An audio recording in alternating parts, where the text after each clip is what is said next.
Good evening, everybody. As you've seen by now, this isn't a normal convention.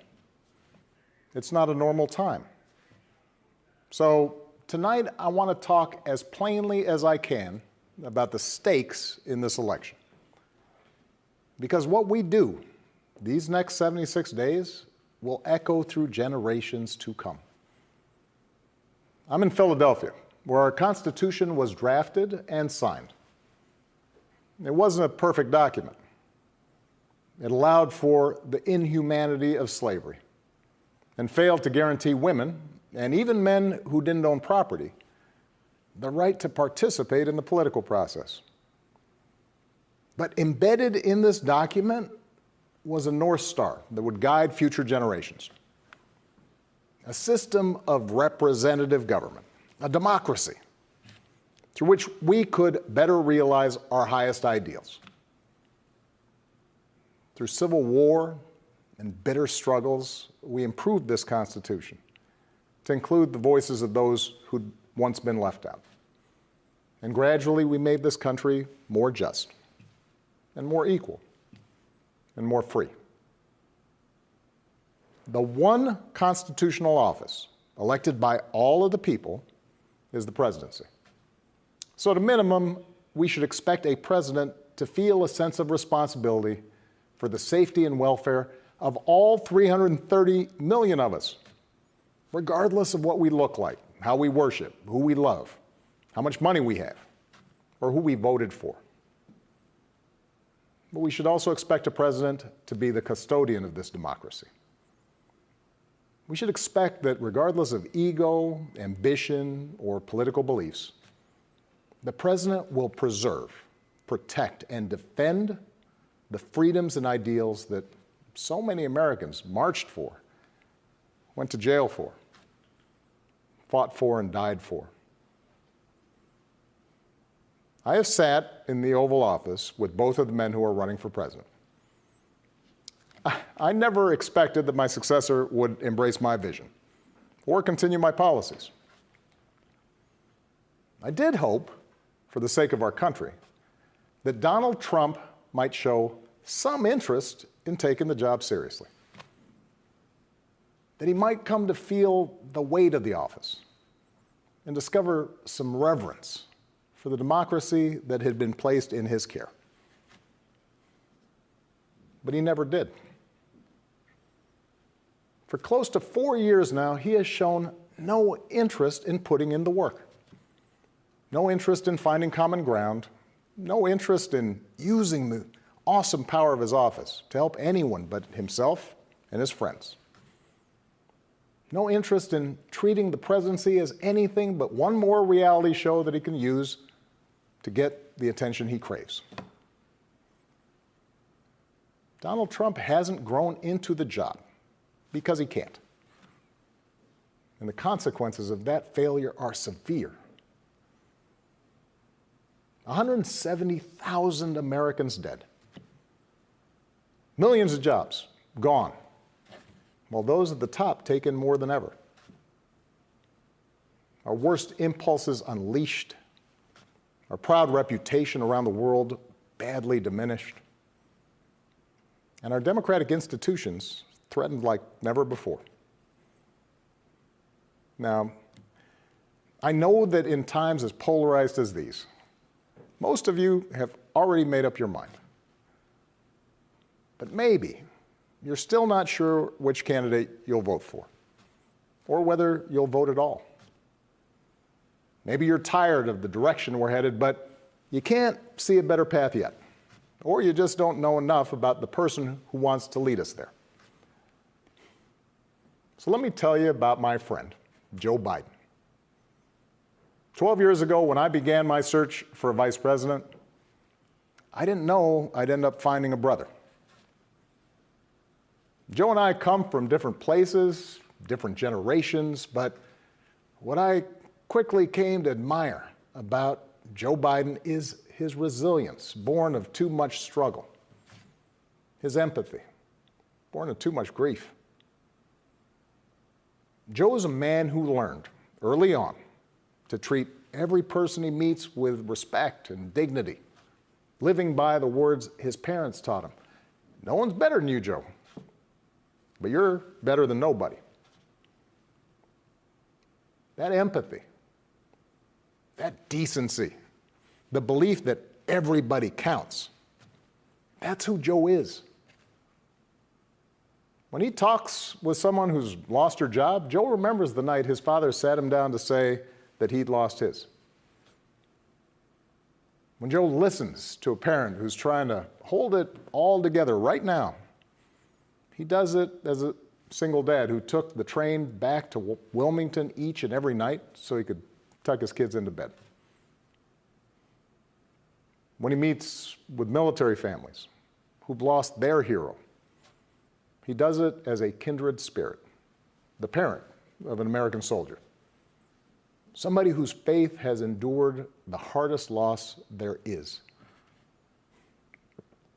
For 8 years, Joe was the last one in the room whenever I faced a big decision. He made me a better president, and he's got the character and the experience to make us a better country. And in my friend Kamala Harris, he's chosen an ideal partner who is more than prepared for the job. Someone who knows what it's like to overcome barriers and who's made a career fighting to help others live out their own American dream. Along with the experience needed to get things done, Joe and Kamala have concrete policies that will turn their vision of a better, fairer, stronger country into reality. They will get this pandemic under control, like Joe did when he helped me manage H1N1 and prevent an Ebola outbreak from reaching our shores. They'll expand health care to more Americans, like Joe and I did 10 years ago, when he helped craft the Affordable Care Act and nail down the votes to make it the law. They'll rescue the economy, like Joe helped me do after the Great Recession. I asked him to manage the Recovery Act, which jump-started the longest stretch of job growth in history. And he sees this moment now, not as a chance to get back to where we were, but to make long overdue changes so that our economy actually makes life a little easier for everybody. Whether it's the waitress trying to raise a kid on her own, or the shift worker always on the edge of getting laid off, or the student figuring out how to pay for next semester's classes. Joe and Kamala will restore our standing in the world. And as we've learned from this pandemic, that matters. Joe knows the world, and the world knows him. He knows that our true strength comes from setting an example that the world wants to follow. A nation that stands with democracy, not dictators. A nation that can inspire and mobilize others to overcome threats like climate change and terrorism, poverty and disease. But more than anything, what I know about Joe, what I know about Kamala, is that they actually care about every American, and that they care deeply about this democracy. They believe that in a democracy, the right to vote is sacred, and we should be making it easier for people to cast their ballots, not harder. They believe that no one, including the president, is above the law, and that no public official, including the president, should use their office to enrich themselves or their supporters. They understand that in this democracy, the commander-in-chief does not use the men and women of our military who are willing to risk everything to protect our nation as political props to deploy against peaceful protesters on our own soil. They understand that political opponents aren't un-American just because they disagree with you. A free press isn't the enemy, but the way we hold officials accountable. That our ability to work together to solve big problems like a pandemic depend on a fidelity to facts and science and logic, and not just making stuff up. None of this should be controversial. These shouldn't be Republican principles or Democratic principles. They are American principles. But at this moment, this president and those who enable him have shown they don't believe in these things. Tonight, I'm asking you to believe in Joe and Kamala's ability to lead this country out of these dark times and build it back better. But here's the thing. No single American can fix this country alone. Not even a president. Democracy was never meant to be transactional. You give me your vote, I make everything better. It requires an active and informed citizenry. So I'm also asking you to believe in your own ability, to embrace your own responsibility as citizens, to make sure that the basic tenets of our democracy endure. Because that's what's at stake right now. Our democracy. Look, I understand why a lot of Americans are down on government. The way the rules have been set up and abused in Congress make it easier for special interests to stop progress than to make progress. Believe me, I know it. I understand why a white factory worker who's seen his wages cut or his job shipped overseas might feel like the government no longer looks out for him, and why a black mom might feel like it never looked out for her at all. I understand why a new immigrant might look around this country and wonder whether there's still a place for him here. Why a young person might look at politics right now, the circus of it all, the meanness and the lies and conspiracy theories, and think, what is the point? Well, here's the point. This president and those in power, those who benefit from keeping things the way they are counting on your cynicism. They know they can't win you over with their policies. So they're hoping to make it as hard as possible for you to vote and to convince you that your vote does not matter. That is how they win. That is how they get to keep making decisions that affect your life and the lives of the people you love. That's how the economy will keep getting skewed to the wealthy and well-connected. How our health systems will let more people fall through the cracks. That's how a democracy withers, until it's no democracy at all. And we cannot let that happen. Do not let them take away your power. Do not let them take away your democracy. Make a plan right now for how you are going to get involved and vote. Do it as early as you can and tell your family and friends how they can vote too. Do what Americans have done for over 2 centuries when faced with even tougher times than this. All those quiet heroes who found the courage to keep marching, keep pushing in the face of hardship and injustice.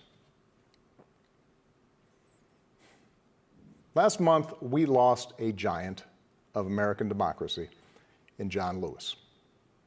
And some years ago, I sat down with John and a few remaining leaders of the early civil rights movement. One of them told me he never imagined he'd walk into the White House and see a president who looked like his grandson. And then he told me that he had looked it up. And it turned out that on the very day that I was born, he was marching into a jail cell, trying to end Jim Crow segregation in the South. What we do echoes through generations. Whatever our backgrounds, we are all the children of Americans who fought the good fight. Great-grandparents working in fire traps and sweatshops without rights or representation. Farmers losing their dreams to dust. Irish and Italians and Asians and Latinos told, go back where you come from. Jews and Catholics Muslims, and Sikhs made to feel suspect for the way they worshiped. Black Americans chained and whipped and hanged, spit on for trying to sit at lunch counters, beaten for trying to vote. If anyone had a right to believe that this democracy did not work and could not work, it was those Americans, our ancestors. They were on the receiving end of a democracy that had fallen short all their lives. They knew how far the daily reality of America strayed from the myth. And yet, instead of giving up, they joined together. And they said, somehow, some way, we are going to make this work. We are going to bring those words in our founding documents to life.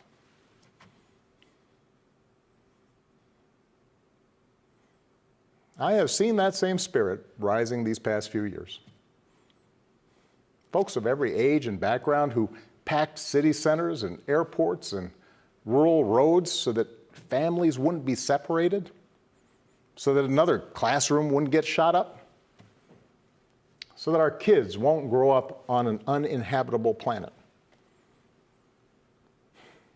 Americans of all races joining together to declare, in the face of injustice and brutality at the hands of the state, that Black lives matter. No more, but no less. So that no child in this country feels the continuing sting of racism. To the young people who led us this summer, telling us we need to be better, in so many ways, you are this country's dreams fulfilled. Earlier generations had to be persuaded that everyone has equal worth. For you, it's a given, a conviction.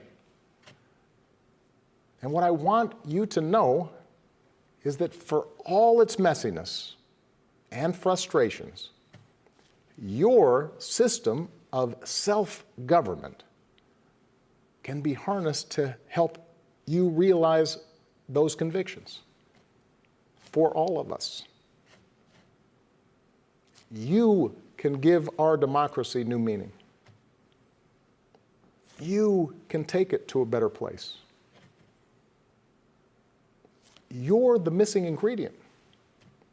The ones who will decide whether or not America becomes the country that fully lives up to its creed. That work will continue long after this election.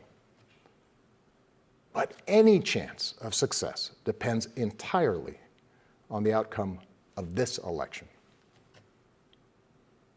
This administration has shown it will tear our democracy down if that's what it takes for them to win. So we have to get busy building it up by pouring all our efforts into these 76 days and by voting like never before for Joe and Kamala and candidates up and down the ticket so that we leave no doubt about what this country that we love stands for today and for all our days to come. Stay safe. God bless.